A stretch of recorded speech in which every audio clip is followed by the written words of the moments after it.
Welcome to the Poets and Philosophers Podcast. I'm Abe Peters, a part-time preacher and freelancer. And I'm Sam, a preacher and PhD student. And we respect the great tradition. We're also brothers. Each week we take a topic or author in the great tradition and explore the ideas for their own sake and how Christians can benefit them. If you're someone who loves philosophy, old books, ancient ideas, and God, you should subscribe. Today we discuss education and teaching. One of the ways that much education is done today, whether it's in a business setting or in school, is the simple lecture. And the lecture is a very effective way of teaching. It's simply a teacher who is at the center stage, who imparts the knowledge to the students, and the students write down, memorize, and get that information then to move on to the next thing. And this can be very effective. But one of the weaknesses of this approach is that there is not a whole lot of engagement. You can be on your phone with a Bluetooth controller playing Mario while your teacher is lecturing, as I have done in a few college classes. But if your teacher chooses to use what's known as the Socratic Method, there's no room for that because your teacher is going to engage you immediately by asking you different kinds of questions. So let's talk about this Socratic method, its relation to teaching, and why it's helpful for us as thinkers and teachers even to use this method. So Sam, tell us a little bit about the Socratic method and how it relates to teaching, as well as even how Jesus taught as well. Yeah. So the Socratic method is based on dialogue more than monologue. It is a conversation between both the student and the teacher. Last week in college, we actually looked at the Euthyphro. It's one of the plays or the dialogues of between Socrates and a man named Euthyphro. And throughout this dialogue, which I think it's a good example of what a Socratic dialogue is, throughout this dialogue, you have Plato who questions Euthyphro on what impiety or what piety means. Euthyphro is at the court. He's ready to try his father for murder. And Socrates is like, "This is insane. I cannot believe you're going to do something so impious as to try your dad for murder." And Socrates is there at trial because he is being taken to court for corrupting the youths. Anyways, he's like, "Okay, Euthyphro, if you teach me what impiety and piety is, then I can maybe get out of my court case as well." And Euthyphro, who thinks he's brilliant, he actually refers to himself in the third person. He thinks that he has like knowledge complete in his own mind. And Socrates says, "Hey, please teach me what is piety, what is impiety." And throughout the dialogue, Socrates questions him. Um, I'm not sure if this is maybe a good example, but me and AP, we used to play soccer, and you know how you let the person dribble in front of you, and the moment they make a mistake, you go and attack it. That's kind of what Socrates does. He contains, he allows you to make some move until he notices something in your reasoning that is wrong, and then he makes his attack and says, "No, no, no, that doesn't make sense. Explain that." And ultimately, the end of the dialogue, it's called aporia, or you have some of Plato's dialogues, they're aporetic dialogues. And it is where aporia, I think, is the Greek term for bringing someone to an impasse, bring someone to perplexity, to where they don't really realize where they got to and they don't know how to get themselves out. That's what Socrates wants to do. That's what the Socratic method is great about. And the reason why you'd want to do this is because many people have dogmatic positions that they've not thought through, and Socrates is going to help you think through them. He's going to nudge you out of your dogmatic slumber, and hopefully at the end of it, you will be at a state of perplexity and humility. And um, the Euthyphro is one of those aporetic dialogues where at the end of it, me as the reader, I actually don't know what impiety or piety means. It is quite difficult. And then he makes me as a reader become a participant in the dialogue. So I leave the dialogue thinking, well, what does impiety mean? The burden of, um, I don't know, intellectual struggle, the burden of intellectual struggle is on me. And, oh, by the way, I think that some people think the ending of Mark is like this, where it just has the women saying nothing, and some people think that it ends there in aporia, so that it causes the believer or non-believer, believing reader to become self-actual and make a decision on what they believe. Anyways, Abe, how would you define the Socratic method? Yeah, the Socratic method is, you know, tough to define in of itself, but it's a way of teaching that involves a lot of engagement and questioning. I like your analogy with containing a player in soccer till they make a mistake and then going after it. Um, Most people, when they believe something and they have something made up in their mind, um, as soon as they start to like verbalize it and explain it, they begin to realize they don't actually know what they think. They just thought they did. This happens, a lot. You might read a book and you've got some really awesome idea, or you might listen to a podcast and you have this really awesome idea. By the way, you should subscribe to this podcast to get more stuff. But you're thinking through this and then you go to speak it, and it's like, I have no idea what I actually am talking about. This method of teaching helps get away from that and helps you to really figure out what you do think about things. So it is a method of teaching that uses a lot of questioning, and your teacher has to be really good to do this. You have to be actually better than just a simple lecturer to get through this, because you have to understand logical fallacies, and not only that, but you have to do it in such a way that keeps the person who is engaged in the conversation coming back for more. Because if you're somebody who's really good at logical fallacy, I remember I was on the debate team for one debate session, and my opponents kept going, well, this is a logical fallacy because it's, I don't know, this is poisoning the well. This is a logical fallacy because it's, I can't even think of a lot of those off the top of my head right now, but because of this or because of that. It was like, who wants to argue with somebody that just keeps going like that? It's really annoying to do that. So you have to be a good teacher to do that. And I think those scriptures can do that sometimes, like you were mentioning the Gospel of Mark. I think Luke chapter 15 is one with a parable of the prodigal son, where you don't really know if the older brother goes inside or not. The book of Jonah as well does this, where God simply asks Jonah after he destroys the tree there, shouldn't I have more compassion on these people that don't know their right hand from their left? And it just ends.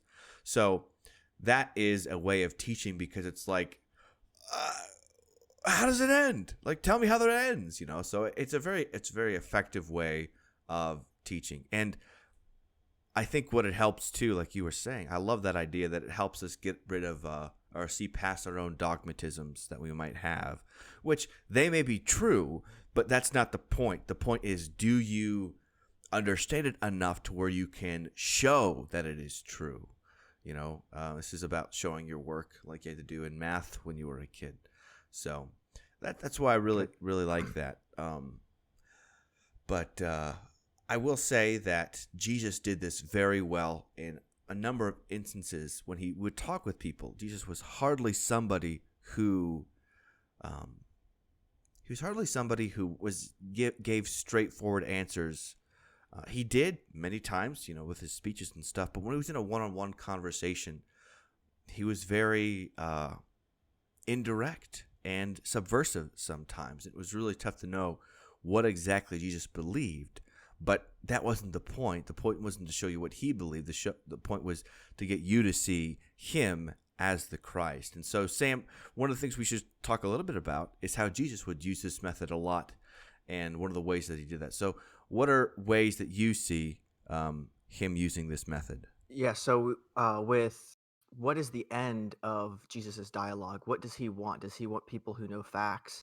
or does he want people to become self-actual and have faith?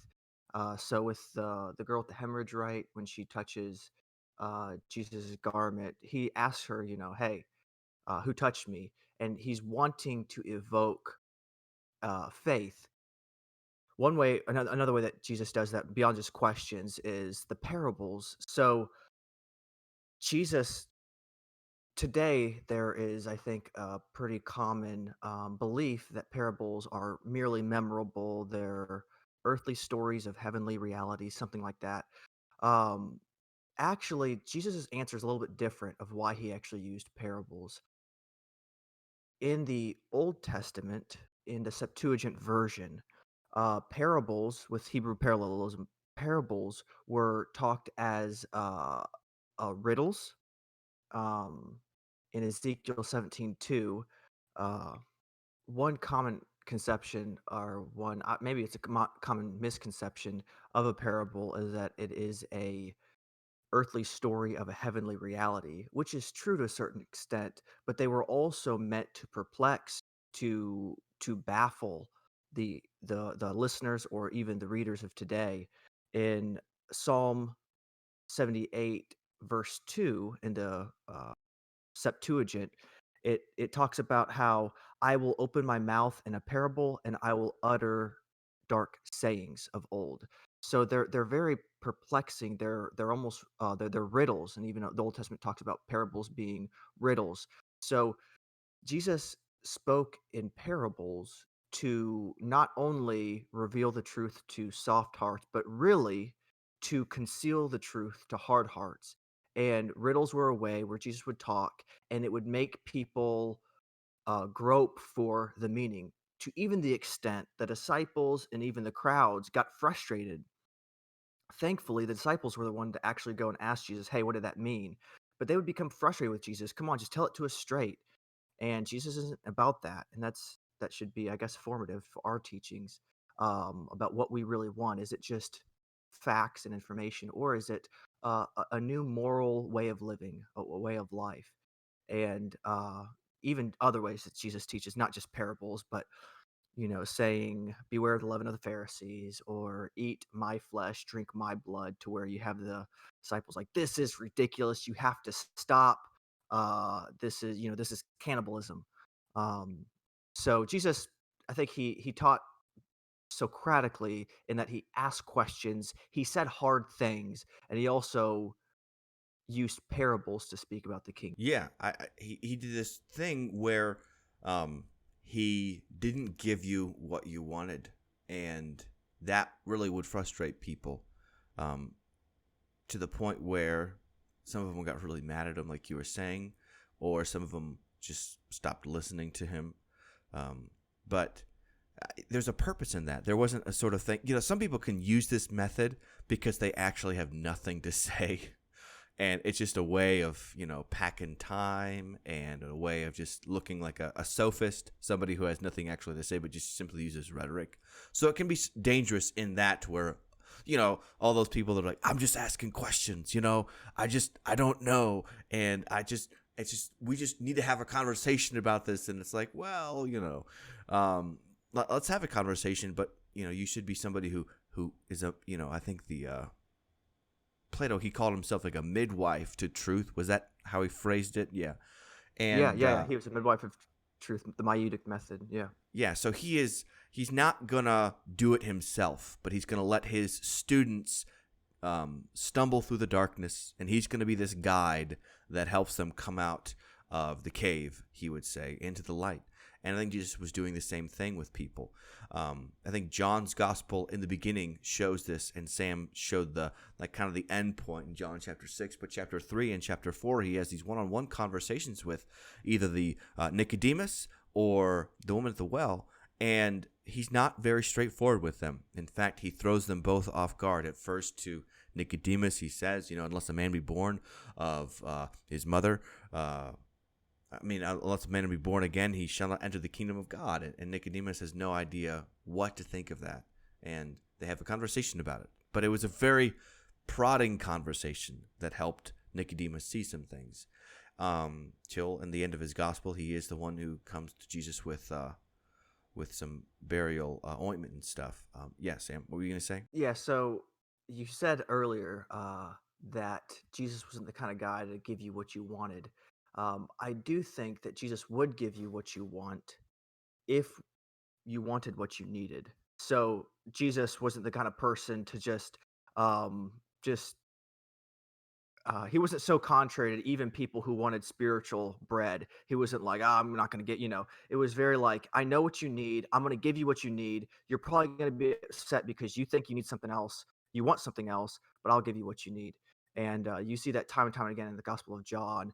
People want someone who's going to become king. Someone wants someone who's going to do miracles. Someone wants someone who's going to talk straight to them. And Jesus is like, "Nope, that's not me. You can walk away if you want to. Um, I'm gonna give you something else, and you're gonna be perplexed by it." Yes.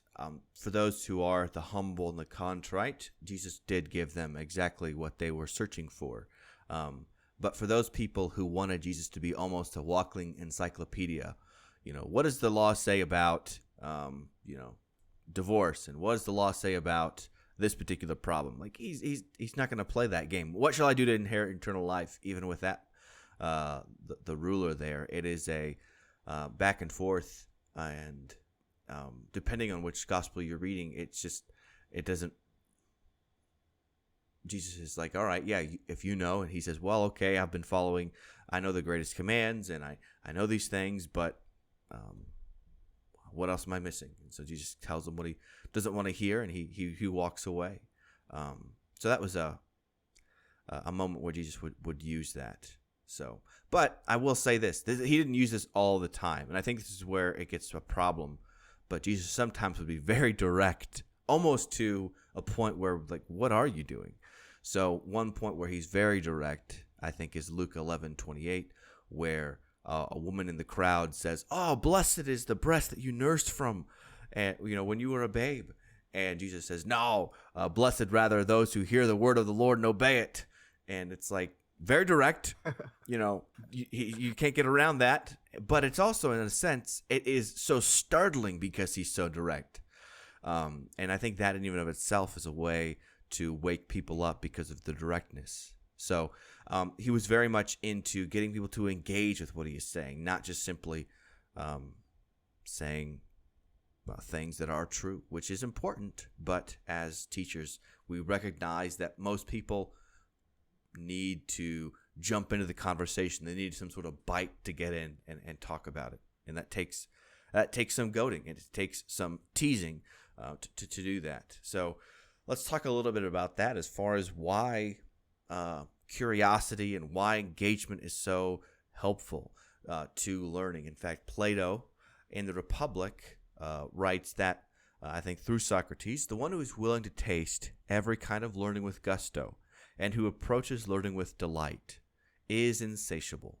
We shall justly assert to be a philosopher, won't we? And so somebody who is a philosopher in the sense that he wants to learn about all kinds of things, and he's not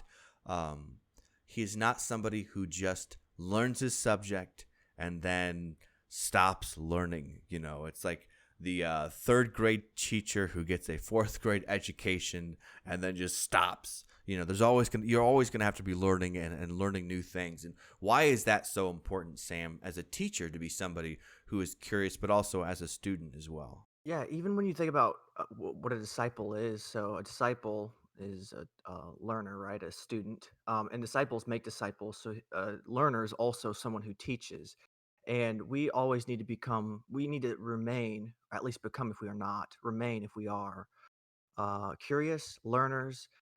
And that's really, people think that the beginning of education is curiosity, where really that's even the end as well. That we need to be people who want to be curious, who are curious about what God has created and be curious about God's own nature. The more that you study, the more that you realize how much you don't know. And I think this is like the imposter syndrome, where whenever you learn some kind of discipline a little bit, you realize how much to this branch of knowledge there is to know, and how you're pretty much unworthy to be part of this branch of knowledge. I'm not sure, if I remember feeling that like this back at college, where I knew that there was so much to the Bible. I didn't feel like I knew it that well. What a Pharisee was, what a Sadducee was, what an Essene was, just these different people. And it's only a matter of, time where people are going to find out that I really don't know that much. And even, I guess now at a PhD, people may think, Sam, but you're so confident in how much you know. I'm sure you understand a lot more about, I guess, the world. I'm not sure if that's what people say about me, but it's at the point where it's just like, no, I feel very insecure. I feel the more I know, the more I know how much I don't know. And I think that's probably a good feeling. I think that imposter syndrome is not that bad. I mean, hopefully it's never going to cripple, or hopefully it's not going to paralyze someone. But it's good to know how much there is to know, even though that you don't know it right now. So I think curiosity, having a posture that is humble and that seeks knowledge is really good. And I think that we as Christians should never be people who are so proud of everything we don't know, we actually stop learning, especially as teachers, because I think um, I forget who wrote the book, but it's the Seven Laws of Learning, maybe, or Teaching to Change Lives by Howard something. Um, he says that Hendricks, yeah, he said that I want my students to drink from a flowing stream rather than a stagnant pool. And there is something about being alive. And if you're learning as a teacher, you're going to be alive. And that's curiosity. And that's ultimately where we want to get our students, is to become curious, where they leave the classroom not so thankful for their handful of notes, but who go directly to the library to find out, what was just referenced. And that sounded very interesting. Yeah, I think that's really important. The whole curiosity thing is very important. But the thing is like, how do you make somebody curious about anything? Because I don't know about you, but I've taught classes where either it's the a group of high school students or even a group of adults who simply are just there just to listen to you talk about whatever it is you want to talk about without wanting to learn something necessarily new. All they're there is to just confirm what they already believe, and maybe even say why everybody else who doesn't believe this has serious issues. And um, we as people who want to teach other people need to wake people up out of that, and even be a little I don't know the right word, but a little scandalous, a little spicy about the way we go about it, even to where it's like, I think about our one of the lecturers that we had in our the master's program we were both in, that Dr. Gage, where he would just say these wild things, but he would also say, now I have philosophic immunity. And what he meant by that is I can say things and I can put on different perspectives that I'm going to take, but you actually don't know what I believe about a certain subject. The reason why I do that is so that you think for yourself and you're not just going to parrot whatever your teacher thinks, because you have to think for yourself. And that's a benefit to you, because that way you can explain things in your own words and be more effective at what you when you teach others, or just even when you talk to others. But developing that curiosity out of people is very tough. But one way we can do that is by teasing them a little bit and poking them and prodding them. Not very direct, because most people, they'll just put up a wall, or they'll just dismiss it, or they'll just walk away. But if you play with it a little bit with your conversation, you can get some people to change their approach to the conversation, to where they can begin to actually ask really good questions and move the conversation a little bit forward. Also, I think that we need to create an environment in the classroom where people feel free to fail and to try answers. I've been in some classrooms where there's a wrong answer given, and it's either maybe not laughed at. I'm not sure if I've ever seen. I've probably seen some teacher actually laugh at a student for a ridiculous answer, but also I think that in either Bible class or in the high school class, a college class, allow people to talk, encourage them, be more excited about their wrong answers than your own right answers, and get them thinking. I think that's I think key is be approachable as a teacher and allow them to talk and be excited about it. And don't be so quick to get to your own notes. Yeah, I think it's a really good point in the difference between in a class that's like a lecture-based versus a Socratic-based class, where bad questions are actually really good for that class in a Socratic class, whereas in a lecture class, they're not good because the teacher goes, well, that's wrong. Here's the right answer. We're going to keep moving on forward.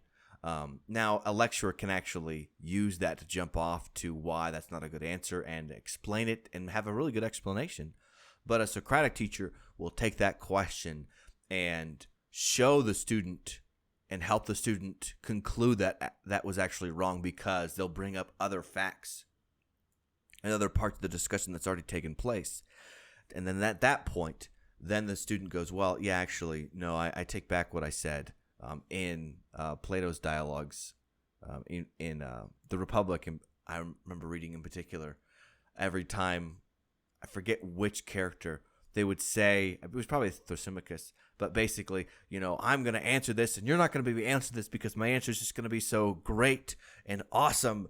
And Plato would be like, or Socrates would be like, well, I appreciate that answer. I think it's got a lot of good things to say. However, and then he'll ask one question, and Thrasymachus says, I don't like how you take my words and use them against me. And Thrasymachus in the Republic is not a very educatable type of person. He's just a bulldozer type of person. But his bad answers actually help the conversation because they show the problems with the way that Thrasymachus would talk about justice and such. So that was really, really helpful in that. So I think it's why it's good to have bad answers in those classes. And you're right. It's important for us to have an environment in which they can have those bad answers that propel them to make good answers. Because, I think most coaches and most teachers realize that a job that has been poorly done helps you learn better than if you do the job right the first time. You get to learn a little bit more to succeed later, versus just thinking, well, I'm perfect at what I do because every time I do it, it's just awesome. We have to grow at some capacity. However, though, there's a point at which whenever you're doing this so much that you can simply just frustrate your students. And then you got to be really careful about that. And we talked a little bit about that already, but it's really important as we're teaching and as we're talking through this, Sam and I, is almost from a teacher's perspective, but I hope you're seeing that this is good even just for a regular conversation. And in fact, a Socratic method is a very conversational approach to teaching. It's not like, you probably do this with your friends and your acquaintances without even recognizing that you're using a Socratic method of teaching, because it is just you're simply talking and asking questions and trying to move to really clarifying what it is they're trying to say. But there can be a honing of that that's a little bit easier and a little bit better for them to understand what exactly you're doing.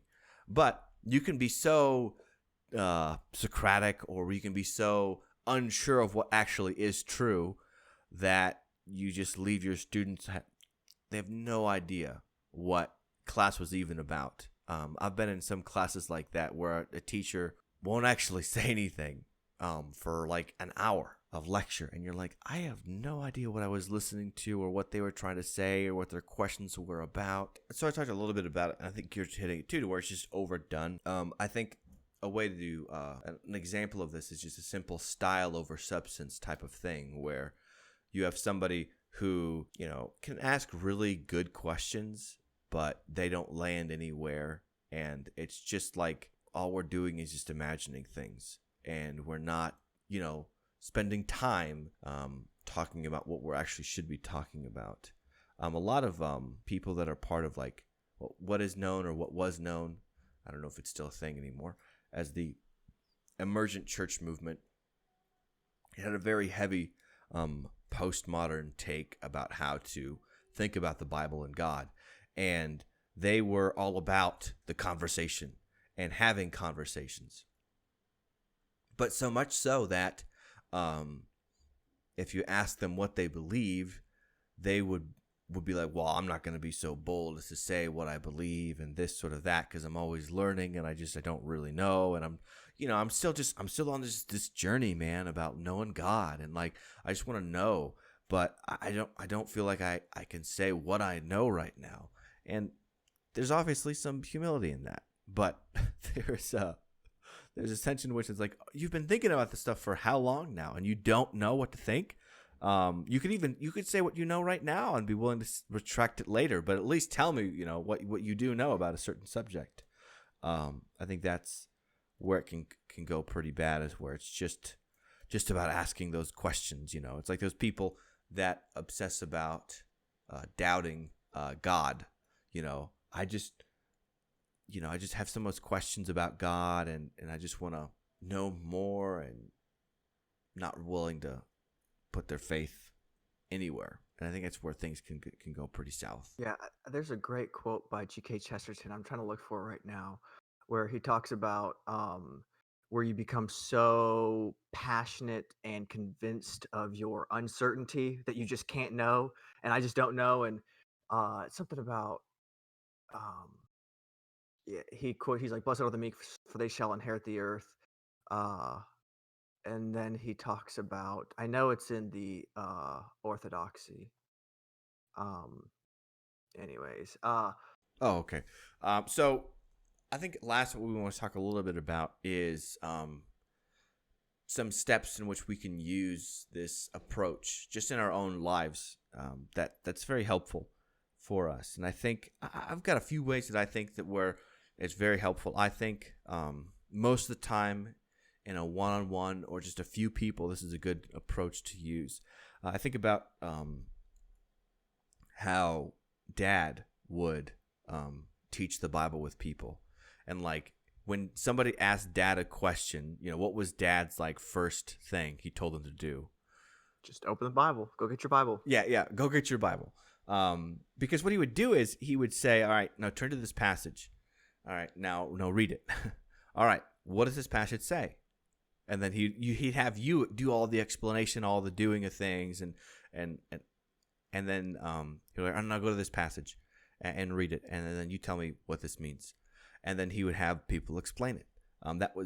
That's Dad's way of kind of explaining the Bible to a lot of people in a one-on-one setting, and it's a really good way of teaching people the Bible, because when it comes to religion, when it comes to the Bible, a lot of people have their dogmatic approach to things that is really hard to get through. But when they're confronted by the text itself and they have to argue against the text on what the position might have been, things really can go down, because you realize that, well, I really shouldn't argue with what it says. And if it says it so clearly here, I really need to rethink my position.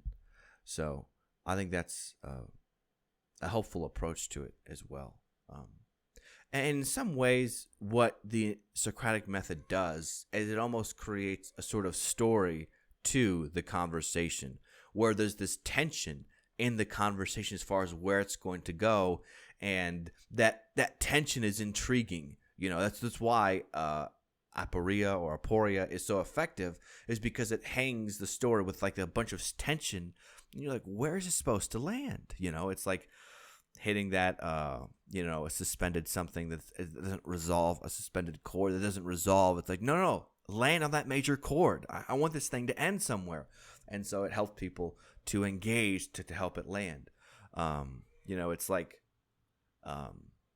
sometimes the thought of getting tickled with my kids is even more funny than actually getting tickled. If I just like inch my hands really close to their ribs or their armpit and I go, and I act like I'm going to tickle them, that will even like make them laugh and giggle because it's so close to it. And so that teasing, it engages them like really, really well. And now you have their attention and you can, go even further with it. And so I think those two places at least are places where we can use this sort of way of teaching or interaction with the world that is very helpful. So what are things that you can think of, Sam, as far as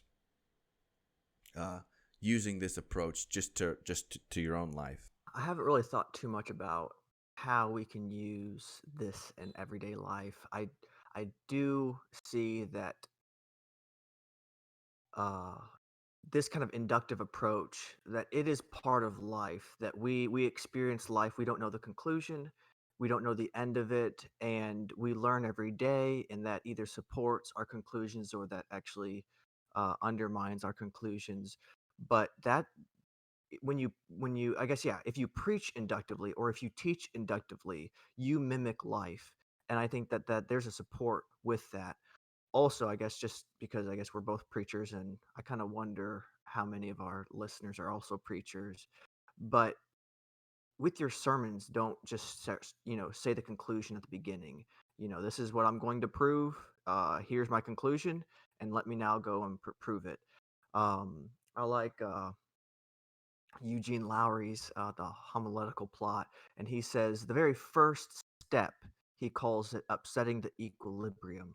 And you use ambiguities to build tension. And that's exactly what you see on, let's say, House, the movie show House, where you see someone playing on a soccer field and he's sick, and you don't really know, and then it goes into the intro, with that song. Or if you have the movie Monk, you first have some kind of murder, and you're not really sure what happens. Or what's really interesting is you know exactly who killed, and perhaps Monk knows who killed, and you're like, how is this even a story? Like, how are they going to build a whole, the conclusion, because all the ambiguity is gone, but then you see how they build it up, and it's really good.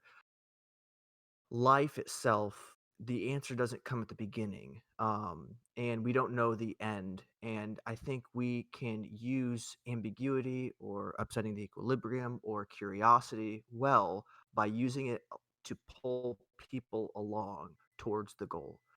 Yeah. So I think we didn't get to talk about this, probably the most famous example of a Socratic method used, not the most famous, but a very famous one in Scripture, is when Nathan the prophet tells David a story about a young lamb. And we, as the readers, know where he's going with this, or maybe you didn't when you read it the first time, but you know where he's going with this. But David doesn't know. David has just sinned with Bathsheba. He's just had Uriah on the front lines to kill him. And David just thinks he's hearing this little story about this poor little lamb that a rich man came and took from a man and killed it so he could feed his friend from a journey. And so